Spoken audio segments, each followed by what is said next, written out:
Hello दोस्तों, नमस्कार। मैं आप लोगों का हार्दिक अभिनंदन करता हूँ। चलिए अभी डिस्कस करते हैं कि अगला वीक कैसा चलेगा 7 अगस्त से आपको टू 22 अगस्त तक। तो हम लोग को देखना है क्या ये पाँचों दिन मार्केट चलता है, तो यस पाँचों दिन मार्केट चलता है ना? तो इसके लिए आपको कहीं भी नहीं जाना है। जैसे एनएससी का साइट खोल लिए, उसमें रिसोर्सेज है। रिसोर्सेज में आप देख लीजिए हॉलीडे लिखा हुआ है और आप हॉलीडे पे क्लिक कर लीजिए, आपको साफ पता चल जाएगा। क्योंकि बीच-बीच में ना कुछ खबरें उड़ती है कि कल छुट्टी है, आज छुट्टी है, सैटरडे को ये है, वो है। जब भी ऐसा कुछ हो ना, एनएससी का चार्ट खोलिए, जिस तरह एनएससी का चार्ट इस तरह से आपको खुल जाता है। इसमें आप रिसोर्सेज़ पे जाइए, ये देखिए कई तरीका है, तो मैं जो ईज़ी है वो बता देता हूँ, बाकी और भी तरीके हैं और ये हॉलिडे है, तो हॉलिडे पे क्लिक कर लीजिए, आपको सब मिल जाएगा, ठीक है? तो आइए हम यहाँ चेक करते हैं कि क्या कोई छुट्टी है, तो आप देख सकते हैं अगस्त में जो है कोई भी छुट्टी नहीं है। 18 अगस्त से लेके आपको 22 अगस्त तक कोई भी छुट्टी नहीं है। 27 तारीख को श्री गणेश चतुर्थी है, वेडनेसडे है, तो उस समय छुट्टी है और आपको ध्यान में होगा कि गणेश चतुर्थी के दौरान मार्केट रिकवर होता ही है। ये पिछला इतिहास है, क्योंकि बप्पा आएँगे, ये एक अनुमान है और मैक्सिमम टाइम होता है। एक आध बार कभी हो गया तो अलग बात है, अदरवाइज़ फूफा भी आते ही हैं, इसमें कोई डाउट नहीं है, ठीक है? तो ये हमारे लिए अच्छी बात है। हम कोई बुरी बात आपके सामने नहीं शेयर करेंगे, क्योंकि बुरी मुझे कुछ मिलता ही नहीं है ना? मेरे को सब अच्छा ही दिख रहा है। हाँ, उसके बाद भी मार्केट नहीं चलता है तो ठीक है, वो कोई कारण हो सकता है शॉर्ट टर्म के लिए। मार्केट ने बॉटम बना लिया है, मेरा क्लियर आप लोगों को स्टेटमेंट था। 24,300 समथिंग कुछ था, 350 के आस-पास, 330 के 330 तो मेरा बोला हुआ है कि बाकी वो 340 के आसपास बॉटम बना के घूम लिया है और ये चीज़ हम आप लोगों को पहले ही इन्फॉर्म कर दिए हैं, ठीक है? अब आइए ख़राब बात। तो ख़राब बात ख़राब नहीं, अच्छा ही है, ख़राब तो कुछ हम है ही नहीं हमारे पास तो सारे अच्छे-अच्छे बात है आपको। कमला हैरिस मैडम जो उपराष्ट्रपति थी पिछले दशक बोलते हैं, पिछले कार्यकाल में बाइडेन का मेन यही चलाती थी। तो इन्होंने बोला कि भारत के साथ संपर्क बनाने में हमारे को हालत ख़राब हो गया और आप उस पे टैरिफ लगा के भारत को बिना मतलब का आप परेशान करना ठीक नहीं है अमेरिका के हित में। तो इन्होंने स्टेटमेंट भी दिया और अच्छा है, ये इन्होंने इस तरह का स्टेटमेंट दिया। अब देखिए कौन कितना मानता है, नहीं मानता, वो तो एक अलग बात है। बाकी इन्होंने अपने तरफ से यूएस प्रेसिडेंट को भी बताया है। अब जो अलास्का में मीटिंग हुआ था रसिया और अपना अमेरिका का, इसके बारे में हम लोग डिस्कस कर लिए। मीटिंग में कोई रिजल्ट नहीं निकला, लेकिन फिर भी एक हो नहीं जाता है सर, मिल लेने के बाद आदमी थोड़ा-सा नहीं ठंडा हो जाता है। तो उसी तरह रूस भी थोड़ा ठंडाया, युद्ध विराम नहीं हुआ है, ना कोई सीज़ फायर हुआ, लेकिन थोड़ा-सा मन शांत हो जाता है आदमी का जब 2 मतलब एक कॉमन सेंस की बात है, बाकी अपना-अपना काम है। ट्रम्प से पूछा गया कि तो ये ट्रम्प ने बोला कि जो है कि डेडलाइन ऑफ अगस्त पोस्टपोन जो लिख रहे हैं, पोस्टपोन द डेडलाइन ऑफ अगस्त 27, तो 27 तारीख को implementing the additional tariff against India. मतलब बोले कि भारत ने अभी तेल का जो है वो कम किया है, मतलब रसिया से छोड़ा है, तो रसिया ने बहुत बड़ा अपना मतलब खोया है पार्टनर। तो भारत, क्योंकि भारत का आप लोगों को बताया था कि आईओसी ने अमेरिका को एक ऑर्डर भी दिया था कि भैया हमको इतना तेल चाहिए। थोड़ा महंगा ही है, लेकिन चलो ठीक है यार, क्या करिएगा, फूफा है ना, थोड़ा बहुत तो बर्दाश्त करना ही पड़ेगा, है ना? और इस दौरान मैं भारत सरकार का भूरी-भूरी प्रशंसा करता हूँ कि कोई भी अनाप-शनाप किसी प्रकार का स्टेटमेंट नहीं देना एक गंभीरता को दर्शाता है। 15 अगस्त को मोदी साहब का स्टेटमेंट बहुत सही है और जीएसटी पे जो उन्होंने बोला है, बहुत ज़बरदस्त बोला है, तो ये एक अच्छा पॉइंट बाज़ार के लिए है। तो ग्लोबल भी पॉजिटिव है, बाज़ार के लिए जीएसटी का रेट डाउन होना, ये भी एक पॉजिटिव। अब कितना होगा, क्या होगा, 2 स्लैब होगा, 12% को घटा के 5% में लाएँगे, 30% में ले जाएँगे। देखिए, सरकार कुछ भी करेगी, लेकिन ऐसा तो नहीं है ना कि पूरा मतलब अपना नुकसान कर लेगी, नहीं, हिसाब से ही करेगी, ठीक है? पब्लिक को भी बेनिफिट हो। अब जिस तरह आप देख सकते हैं इनकम टैक्स में 12 लाख तक का किया ना सरकार ने, हैं? तो इसी तरह मतलब वही बात है, मैं मानता हूँ कि फाइनेंस इसका थोड़ा कमज़ोर था, लेकिन अभी जब से मल्होत्रा साहब आए हैं, शक्तिकांत दास साहब, अब शक्तिकांत दास साहब कोई आरबीआई चीफ का नाम ही नहीं याद रहता है, हम लोग याद रखते काहे, तो शक्तिमान साहब बोलते थे उनको।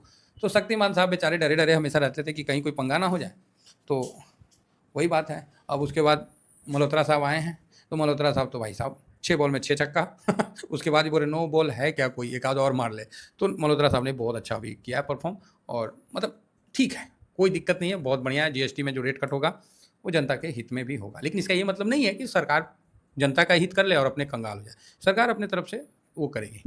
साथ में सरकार ने जो अभी 3,000 का जो एक कूपन निकाला है, जो 1100 टोल पे फ्री होगा, भैया 1,25,000 बिक गया है। बिक गया भाई साहब कूपन। सोचो इतना बड़ा जो टोल के लिए होता है, इतना बड़ा मतलब बिक गया, तो सरकार के पास इंस्टेंट पैसा आ गया। समझ रहे हैं? सरकार के पास कई तरीका है पैसा बनाने का। उसके बाद एक न्यूक्लियर जो पनडुब्बी में भारत ने एक और लठ गाड़ दिया, अरिहंत करके है। तो इन्होंने अपना जो न्यूक्लियर पावर से जो चलता है पनडुब्बी, उसको एक और अपना नौसेना को सपूत कर दिया, मतलब दे दिया, तो सही है। तो भारत के पास 2 न्यूक्लियर पावर से चलने वाला पनडुब्बी हो गया। तो पनडुब्बी वही होता है ना जी, जो पानी के अंदर घुस जाए, बस तहलका मचा दे, पता ही नहीं चले दुश्मन को। अब डीजल इंजन था तो कार्बन डाइऑक्साइड फेंकता था।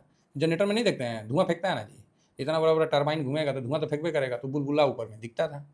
तो वो चीज़ था, तो इसीलिए अभी न्यूक्लियर वेपन, फिर बैटरी का भी उसमें किया गया, बाद में न्यूक्लियर। तो कि पूरे वर्ल्ड में कितना न्यूक्लियर मतलब वाला पनडुब्बी है, कौन-कौन सा देश, तो उसमें आप देख सकते हैं कि अमेरिका के पास 66 है, रूस के पास 29 है, चीन के पास 12 है, ब्रिटेन के पास 11 है, फ्रांस के पास 8 है, और भारत धीमे से आईएनएस अरिहंत को लॉन्च करके दूसरे स्थान पे आ गया। 2 हो गया, पहला एक था जो 9 से बना तो 16 में मिला, दूसरा ये हो गया भाई साहब अभी रिसेंट का। तो ये बहुत बड़ा उपलब्धि है पूरे वर्ल्ड में। हालाँकि जो जो परमाणु टूटता-उटता है ना, सारा इंडिया में बना है इसका अरिहंत का, लेकिन जो रिएक्टर होता है छोटा-सा, जो जिसमें परमाणु का मतलब विखंडन होता है, जो टूटता है, इलेक्ट्रॉन, प्रोटॉन, न्यूट्रॉन, पता नहीं क्या-क्या होता होगा, आई डोंट नो। तो वो टूटने के बाद जो एनर्जी निकलता है, उससे बैटरी चार्ज होता है और फिर बैटरी से जो है अपना पनडुब्बी चलता है। तो ये सिस्टम अभी भारत ने रसिया से लिया था, रसिया का पूरा इसमें सपोर्ट है। तो रिएक्टर जो है रसिया ने दिया है, तो बढ़िया है। उसको मिला के एक अपना बाकी सब चीज़ इंडिया का है ए टू जेड। तो ये एक अच्छी बात है और इससे डिफेंस सेक्टर में भी अच्छी तेज़ी का उम्मीद बन रहा है, बढ़िया है। तो ये हो गया आपको अच्छी खबर, ठीक है। तो आप बोलिएगा सर ये तो बड़ा अच्छा बात है सर, आपने तो काफ़ी अच्छी खबर बता दी। हाँ, अभी जो वर्ल्ड में दिखेगा तो अभी जैक्सन हॉल में फेड का भी मीटिंग होने वाला है। फेड का मीटिंग में देखना है कि क्या बोलते हैं, नहीं बोलते हैं रेट कट के लिए, वो तो एक अलग बात है। तो इस पे भी हम लोग का नज़र बना रहेगा कि जैक्सन हॉल में जो पॉवेल साहब हैं, वो क्या बोलते हैं, नहीं बोलते हैं, वो तो उन पे डिपेंड है। तो लेकिन नज़र बना रहेगा, रेट कट का उम्मीद ज़्यादा है वहाँ पर ही। चलिए, एक और अच्छी खबर आपको देते हैं। तो आप बोलोगे अरे वाह सर कितने अच्छी खबर दोगे। हाँ, 15 अगस्त को हम लोग का फॉरेन रिजर्व का डाटा आया है और आप देख सकते हैं कि 15 अगस्त को ये जो डाटा आया 693, ठीक है। 698 था तो सरकार ने रुपया को स्टेबल किया, फिर 688 हो गया, फिर 693 हो गया। तो यहाँ 4 बिलियन का जो जंप आया ना, ये भी आपको मार्केट में पॉजिटिव असर दिखाएगा। गिरा दीजिएगा मार्केट, गिराइए, हम भी देखते हैं।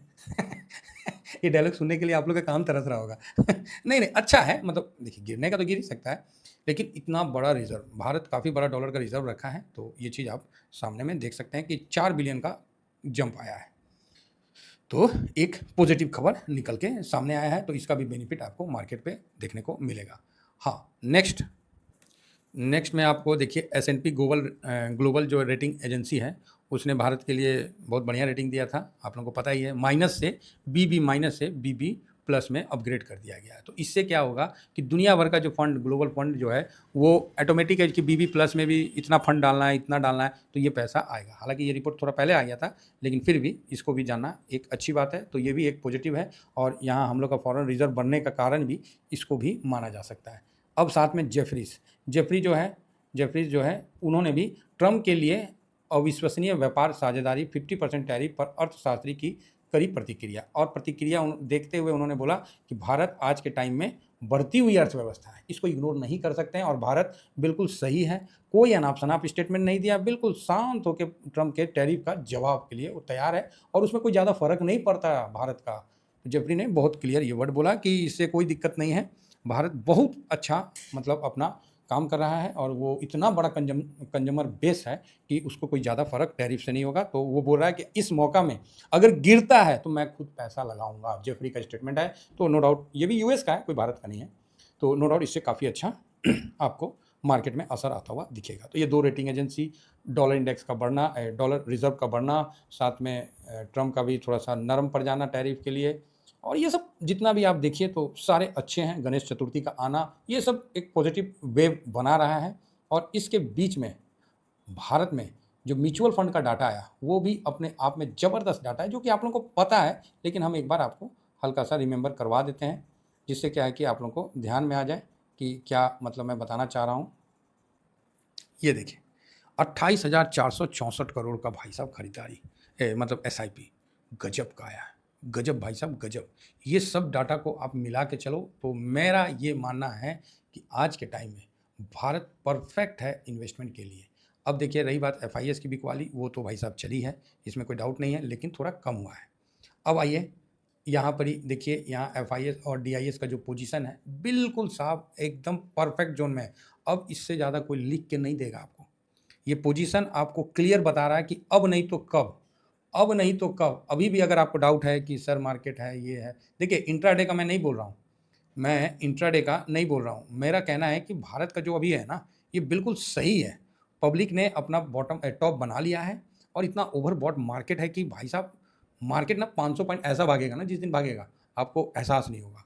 और मैंने आप लोगों को बोला था ना कि कुछ अच्छे पॉइंट निकल के आ रहे हैं, तो मैंने आपको कितने सारे पॉइंट जुड़वा दिए जो मार्केट के लिए परफेक्ट है। तो मेरे हिसाब से मार्केट में हड़बड़ाना नहीं है। FIS 8 का पोजीशन पे भाई साहब और क्या चाहिए।